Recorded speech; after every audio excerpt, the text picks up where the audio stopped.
نحمدہ ونصلی ونسلم علی رسولہ الکریم۔ ابن کثیر رحمہ اللہ نے ابن خلکان کے حوالے سے بدایہ و نہایہ یعنی اپنی تاریخ میں بڑا عجیب واقعہ نقل کیا ہے۔ بصرہ میں ابو سلامہ نامی ایک شخص رہتا تھا۔ یہ انتہائی بددین، بد زبان اور بڑا بے غیرت آدمی تھا، اور موقع بموقع اسلام پہ اعتراضات کیا کرتا تھا۔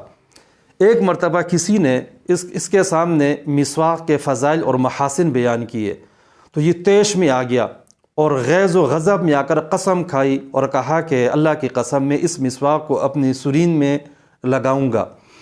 اس نے ایسے ہی کیا، قسم پوری کرنے کے لیے وہ مسواک لی اور اپنی سرین میں 2-3 مرتبہ اس کو مارا اور اس کو مسواک کو پھینک دیا۔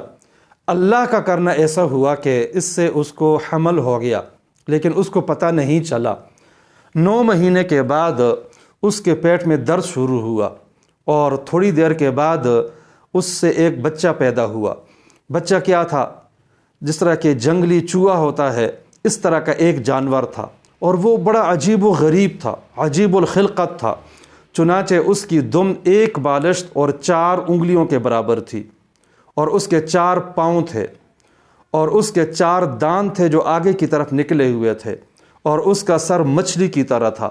بڑا عجیب و غریب جانور نکلا، اور نکلتے ہی اس نے 3 مرتبہ چیخ ماری، چلایا، اور بڑی عجیب ڈراؤنی آواز اس نے نکالی۔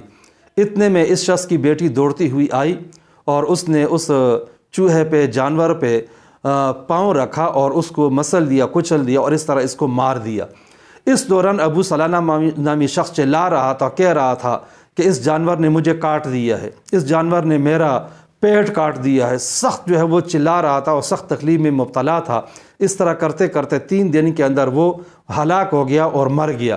ابن کثیر رحمہ اللہ لکھتے ہیں کہ یہ سن 665 ہجری کا واقعہ ہے اور بصرہ کا واقعہ ہے۔ وہاں بہت سارے لوگ آئے اور انہوں نے اس جانور کو باقاعدہ دیکھا۔ وہاں کے بڑے بڑے علماء اور خطباء بھی آئے اور انہوں نے بھی اس کا باقاعدہ معائنہ کیا۔